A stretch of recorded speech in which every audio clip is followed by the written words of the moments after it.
नमस्कार, मैं हूँ केशव पंडित और आप देख रहे हैं देश का तेजी से बढ़ता है टीवी न्यूज़ चैनल। और इस वक्त हमारे साथ खास मेहमान हैं संजीव द्विवेदी जी, जो एडवोकेट हैं, हाई कोर्ट के मानस पुत्र हैं, एक्स पीएम प्रधानमंत्री अटल बिहारी वाजपेयी जी के। संजीव द्विवेदी साहब, ये टीवी न्यूज़ चैनल पर बहुत-बहुत स्वागत है आपका। सर, आपको बहुत-बहुत धन्यवाद आपको। जी। जो फिल्म अभिनेता हैं गोविंदा, उनकी पत्नी है सुनीता आहूजा, उनके खिलाफ आखिर आपको आरजी जो है वो क्यों लगानी पड़ी? क्यों उनके खिलाफ जो है आपको जाना पड़ा? जी। हमारे भारतवर्ष का जो वैदिक धर्म सनातन परंपरा है, उसमें किसी भी व्यक्ति को अमर्यादित बोलने का अधिकार नहीं है। यहाँ तक कि सब नर करें परस्पर प्रीति, चलें सुधर्म निरुत सुत नीति। विप्रधेन सुर संत हित लीन मनुज अवतार, निज इच्छा निर्मित माया गुण। जिस विप्रों के लिए, जिन ब्राह्मणों के लिए सुनीता जी ने, मैं उनका आदर सहित आदरणीय कहूंगा, क्योंकि यहाँ पर टिट फॉर टैट नहीं है, सठा चरित नहीं है। यहाँ पर एक न्याय के लिए, और न्याय किसी एक व्यक्ति का नहीं होता, न्याय समाज का दर्पण होता है, न्याय समाज का मुकुट होता है, न्याय समाज की आत्मा होता है, न्याय व्यक्ति के लिए मार्गदर्शन होता है। आपको बताना चाहूंगा कि 31 अक्टूबर को इन्होंने आबरा के डाबरा शो में ब्राह्मणों के लिए कहा कि सब साले चोर होते हैं, हमें मिल जाएं, हम इनको स्वाहा कर दें।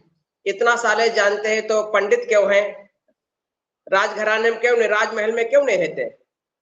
इनकी वाणी ने समस्त मर्यादाएं तोड़ी हैं। इनको नहीं पता है कि वाणी को लेकर के महाभारत हो गया था। केवल वाणी का था, सत्ता सिंहासन बाद में।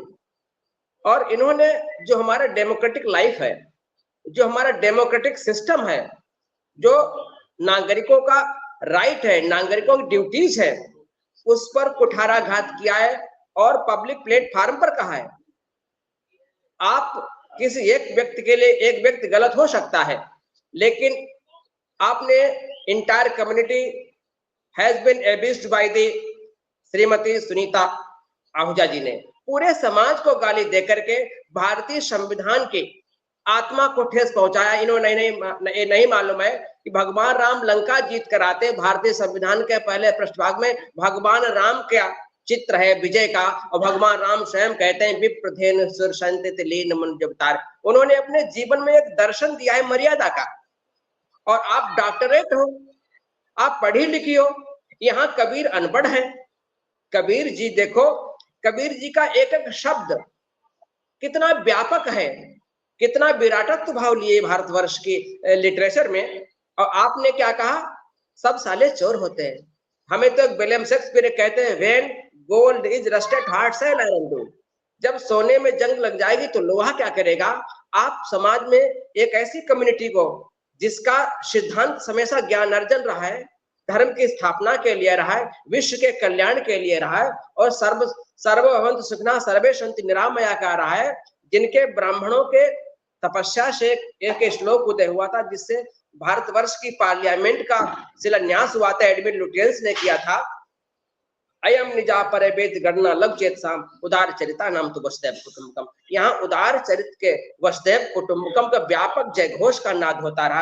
आप इस देश में, इस देश की लोकतंत्र की परंपरा को आप तोड़ रही हैं। अगर आपने किसी और कम्युनिटी के लिए कहा था तो शायद आज देश में विप्लव हो गया होता, सर तन से जुदा का नारा लग गया होता। शायद आप जानते हैं कन्हैया कुमार के बारे में। तो इसलिए मैं honourable court chief judicial magistrate के यहाँ गया हूँ, और मुझे विश्वास है कि मुझे न्याय मिलेगा, क्योंकि न्याय के लिए हर व्यक्ति लड़ता है, संघर्ष करता है, और उसका उद्देश्य होता है। ये मेरा उद्देश्य है कि मैं न्याय के लिए लड़ूंगा और न्याय के लिए संघर्ष कर रहा हूँ। कि आपने इंटायर कम्युनिटी को आपने एब्यूज गाली दी है, और जिसमें हमें कोर्ट पर पूरा विश्वास है, मुझे ट्रस्ट है, बिलीफ है और मुझको बहुत अच्छी तरीके से सुना है और उन्होंने काल फार रिपोर्ट का ऑर्डर भी किया है। लेकिन अब लोग कैसे विश्वास करें इस देश के अंदर जहां जो है सलमान खान को भी सजा हुई थी 5 साल की और फिर वही पलट दिया जाता है। आपको लगता है क्या एक दिन के लिए भी ये महिला जेल जाएगी? आपको लगता है कि ये महिला माफी तक मांगेगी? आपको लगता है कि ब्राह्मणों को गाली देने का इस देश में प्रचलन सा नहीं चल गया है? ऊपर बैठे हुए लोगों से लेकर के नीचे तक तो लोग गाली गलौज करते ही हैं, उनसे कमाई भी करते हैं। गाली देने के उपरांत और उल्टा यहाँ लगा देते हैं कि वो हमें गाली दे रहे हैं। तो इस देश में कहीं सुरक्षित तो नहीं है। जिन ब्राह्मणों की आप बात कर रहे हैं, जो पांडित्य कर्म कर रहे हैं, उनको लेकर के आम हो गया है गाली देना, रिवाज बन गया है गाली देना। तो उसमें आकर के ये क्या ढूंढना चाह रही थी, आखिर कहना क्या चाह रही थी? और उस गोविंदा भी आकर के माफी मांगते हैं कि मैं अपनी पत्नी की तरफ से माफी मांगता हूँ। कैसे देखते हैं आप कि एक ये ड्रामा नहीं है? मतलब पत्नी गलती करती है तो पति माफी मांगता है। ये चल क्या रहा है? मतलब क्या एंटरटेनमेंट कर रहे हैं क्या ये लोग? जी। आप देखिएगा कि जो हमारा कानून है, जो लॉ कहता है कि हम अगर पंडित हैं, कार्य करते हैं, तो हम सर्विस प्रोवाइड करते हैं कि मेरा जो आपसे संविदा हुआ, जो कॉन्टेक्ट हुआ, जो बात हुआ, जो कमिटमेंट हुआ कि मैं ये काम करूंगा और आपने किसी एक व्यक्ति को बुलाया है कार्य करने के लिए। एक कार्य प्रोफेशन होता है, एक रिलीजन के लिए होता है। और जब कोई कार्य धर्म से जोड़ा जाता है तो धर्म का अर्थ केवल पूजा नहीं होता है। धर्म का मतलब होता है व्यक्ति को मर्यादित पूर्वक जीवन जीने की कला को भी धर्म कहते हैं। जब आपने किसी ब्राह्मण से सर्विस ली, सेवा ली, पुरोहित कर्म की, ज्योतिष की किसी, तो आप उसके यहाँ गई होगी, वो स्वयं नहीं गया है, आप उसके यहाँ गई होगी। यदि उसने कहा कि मैं आऊंगा, तो आपके बीच का जो ट्रस्ट था, उस ट्रस्ट को सेतु बांधते हुए, ब्रिज बांधते हुए आपने कार्य कराया है। अगर आप उससे संतुष्ट नहीं हो तो आप दोबारा इनवाइट नहीं कर सकती हो। आप अगर उसने कोई ऐसा लीगल एक्ट किया हो, आप उसके खिलाफ लीगल फोरम बना हुआ है।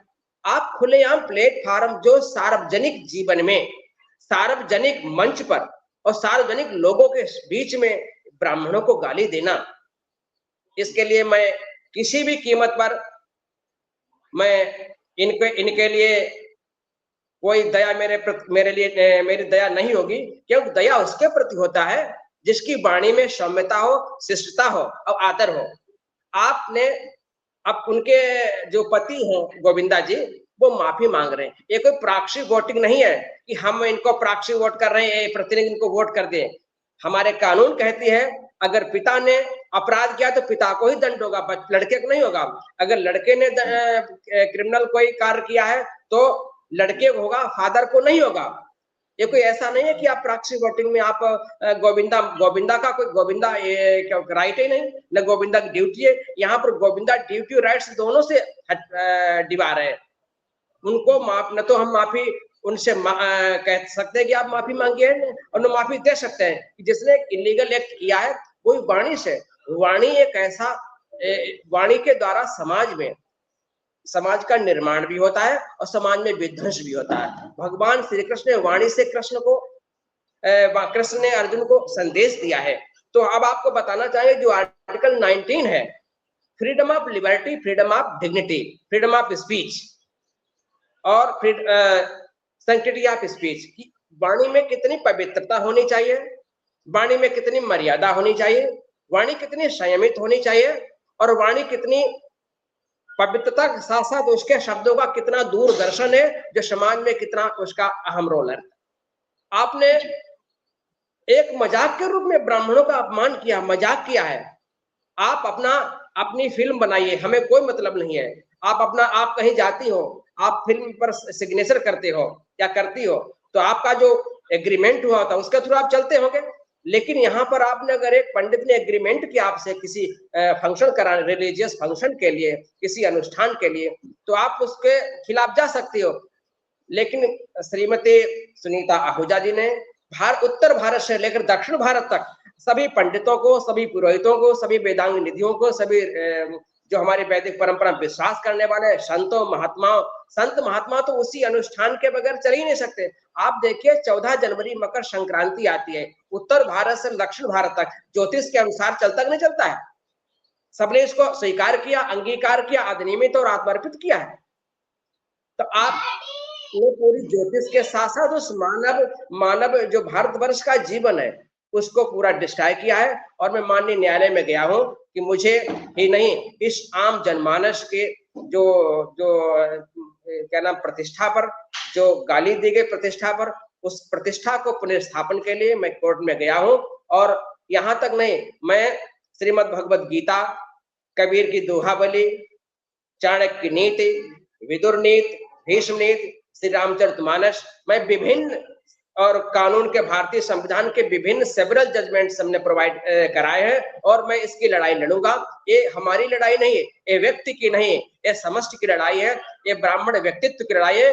ब्राह्मण एक जो कम्युनिटी है, अब आप देखिए, ब्राह्मणों मुखमासीद व उरु राजान्या करता, आप किस ब्राह्मण की बात करते हैं? कौन सा ब्राह्मण है? वैदिक ब्राह्मण की बात करती हो, ज्योतिष के ब्राह्मण की बात करते हो, पुरोहित ब्राह्मण की बात करते हो, कथाकार की बात करते हो, आप किस ब्राह्मण को? आपने पूरी इंटायर कम्युनिटी एक साथ आपने अपशब्द कहा है, अमर्यादित जो बोला है, ये आने वाले समय साक्षी होगा। भारत का संविधान का आर्टिकल 19 साक्षी होगा। ये कैसा जजमेंट माननीय न्यायालय देगी जिससे आने वाले समय में किसी भी फिल्मी सितारे की औकात नहीं होगी, हिम्मत नहीं होगी कि किसी ब्राह्मण ने किसी भी कम्युनिटी के खिलाफ अपने डायलॉग में बोल सके। जी। लेकिन एक और जो है सुनीता आहूजा ने कमाल किया है, एक अखबार जो है टाइम्स ऑफ इंडिया के खिलाफ जो है मानहानि का मुकदमा दर्ज जो है करवा दिया है। बोला कि हमारा निजी था, मैं तो गाली गलौज कर रही थी, तो ये एंटरटेनमेंट कर रही थी, क्या कर रही थी वहां बैठ के? कोई फिल्म की शूटिंग चल रही थी कि भाई आप साले सूले करके आप बात कर रही है, ब्राह्मणों को जला देने की बात कर रही है। स्वाहा का मतलब होता है जला देना, कि हम पंडित हम तो स्वाहा कर देते, मतलब हम जला देते। आप पूरी की पूरी कम्युनिटी को जान से मारने का आप जो है सीधा सा धमकी दे रही, धमकी नहीं, आप बता रही कि मैं जला देती, मतलब इतने विश्वास के साथ में। तो जो स्वाहा करने की, जलाने की पूरी तरह से जो कम्युनिटी को जो बातचीत की जा रही है उसको लेकर के आप जो है क्या कहेंगे कि मानहानि का मुकदमा भी एक तरफ आप कर रहे हो, आप कह रहे हो कि मैं खुलेआम बोल सकते हो लेकिन मेरे खिलाफ कोई छाप नहीं सकता है, ये मेरा निजी है, ये सब कुछ निजी है, जितना भी मैं बोलूंगी वो सब निजी है। जी। मैं तो उन्हें कोर्ट में आने दीजिएगा कि प्राइवेट क्या होता है, इंडिविजुअल क्या होता है और पब्लिक क्या होता है, ये उनको बता।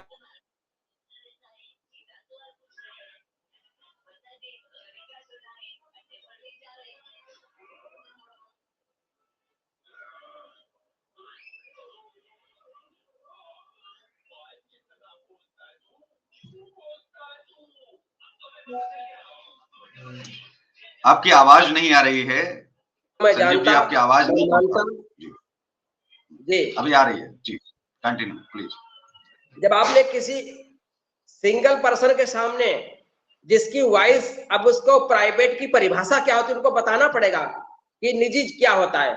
उनके कहने से निजी निजी शब्द कहकर के उनका डिफेंस नहीं क्रिएट हो रहा है, वो निजी कहकर के अपने को और कमजोर कर रहे हैं। जब कोर्ट में आएगी डिफिनेशन निजी क्या होता है, प्राइवेट क्या होता है और पब्लिक क्या होता है। आपने पब्लिक में कह करके हजारों साधु संत का अपमान किया, आपने कह करके मैं तो स्वाहा कर दूं सा, मतलब इस तरीके के शब्द। अब आप देखिए कि हमारे यहाँ कबीर महाराज जी, कबीर पंथ की परंपरा भारत में इतनी सुदृढ़ है, मजबूत है। एक अनपढ़ होकर के उनके एक एक शब्द पर, एक एक पंक्ति पर, एक एक दोहावली पर, एक एक कवितावली पर लोग IAS, IPS, PhD करके BCS मतलब अधिकारी प्रोफेसर बने हैं। कितने कहां से कहां पहुंच गए हैं। और एक लिटरेसी को जगाते उन्होंने उस समय जिसमें भारतवर्ष में निरक्षरता का घोर अंधकार था, उसमें कबीर ने अपनी ग्रामीण अंचल भाषा में ग्रामीण साहित्य को एकजुट करते हुए, कंसोलिडेट करते हुए, कंपाइलेशन करते हुए एक देश की सभ्यता को एक नया सोपान अध्याय देते रहे। और आप पढ़ी लिखी होकर कबीर की वाणी भी नहीं समझ पाए।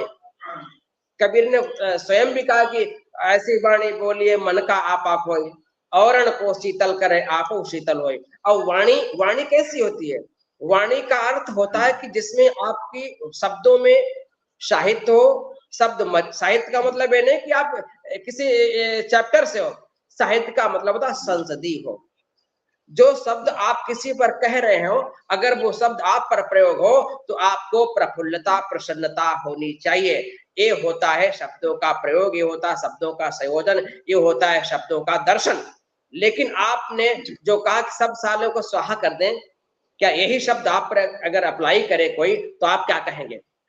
आप तुरंत आप डिफेमेशन का डिफेमेटरी सूट क्लेम करेंगे। लेकिन मैं इन पर एफआईआर के लिए इसलिए गया हूं कि हमारे भारतीय संविधान में इतने जजमेंट है, several judgement given by the apex court, supreme court, freedom of speech, freedom of speech और sanctity of speech, dignity of speech, मैं उनको लेकर गया हूं। और ये लड़ाई ये एक व्यक्ति की नहीं, एक व्यक्ति के लिए नहीं, ये आने वाली पीढ़ियों के लिए और फिल्म जगत के लिए एक चुनौती बनकर आ रहे हैं कि आप फिल्म में पंडित काकाराम, पंडित फलाने, इस तरीके से जितनी टॉप पोस्ट बॉटम की सब ब्राह्मणों के नाम से आपने अलॉट कर रखी है। मैं इस लड़ाई को उत्तर भारत से लेकर दक्षिण भारत तक सभी पुजारियों से एक-एक रुपए लेकर के, उनसे आशीर्वाद लेकर के, उनको प्रणाम हम हर पेशी पर उन विराट ब्राह्मणों के चरण स्पर्श करके जाएंगे जिन्होंने अपना जीवन भारतीय दर्शन, शिक्षा, सभ्यता के लिए पूरा लगा दिया है। मैं उन पुजारियों के, उन पुरोहितों के, ऋषियों के, साधुओं के, सन्यासियों के चरण स्पर्श करके मैं इस मुकदमा लड़ूंगा। मैं भगवान शिव की आराधना करके, गंगा जल पान करके इस मुकदमा लड़ूंगा, ताकि हमारी वाणी भी सैंक्टिटी पूर्वक बनी रहे और इस मुकदमे को जनमानस जानेगा, पूरा भारत जानेगा, पूरा विश्व जानेगा कि एक लेडी, हालांकि हमारे यहाँ डॉक्टर राधा कृष्ण ने कहा women's education, give us good women's we will have great nation, give us good mothers we will have great civilisation. आप इस तरीके से आप ये डायलॉग नहीं पढ़ सकती हो। हमारे एक्स प्रेसिडेंट ऑफ इंडिया ने क्या कहा नारियों के बारे में, यहाँ हम तो कुछ कह नहीं सकते, वो नारी हैं। मेरे लिए आदरणीय एस पूछते रमंत्रित देवता, यहाँ पर पहले कहा गया तुम्हें माता चपता, तुम्हें उस ब्रह्म को माँ कहा गया, वर्णा नाम तो संज्ञा, वाणी को कहा गया है। आप इस तरीके से हमारे यहाँ नारी को कितना आदर्श दिया गया और आपने उसकी समस्त मर्यादाएं तोड़ करके आपने जो अब शब्द कहा, गाली का वो मैं दे नहीं सकता हूँ, न मैं सुन सकता हूँ, न मैं कह सकता हूँ, लेकिन मैं न्यायपालिका के गेट पर गया हूँ। उन समस्त संतों के आशीर्वाद के लिए, समस्त संतों की प्रेरणा से इस लड़ाई को मैं लड़ूंगा। जी, तो बहुत-बहुत धन्यवाद। संजीव द्विवेदी जी हमारे साथ में जुड़े थे और जिन्होंने जो है अर्जी लेकर के अदालत में गए हैं और केस जो है केवल एक व्यक्ति का नहीं है, उत्तर से लेकर के दक्षिण तक, पूरब से लेकर पश्चिम तक सभी ब्राह्मणों की, पंडितों की और साधु संतों की, सभी का जो अपमान हुआ है, बात है सबक सिखाने की कि ऐसे लोगों को सबक सिखाया जाना बेहद जरूरी है, जिनकी फैन फॉलोइंग बहुत लंबी है। ये कुछ भी कहते हैं, बिना सोचे समझते कुछ भी उगल देते हैं और एक ऐसी कम्युनिटी के खिलाफ जो हमेशा शांत रहती है, कभी किसी का हित चाहती भी नहीं है। यदि बदले में आशीर्वाद भी देती है तो भला हो, कल्याण हो, इस तरह से चिरंजीवी हो, खुश रहो। तो इस कार्यक्रम में बस इतना ही, हमें दीजिए इजाजत। नमस्कार, जय हिंद, वंदे मातरम।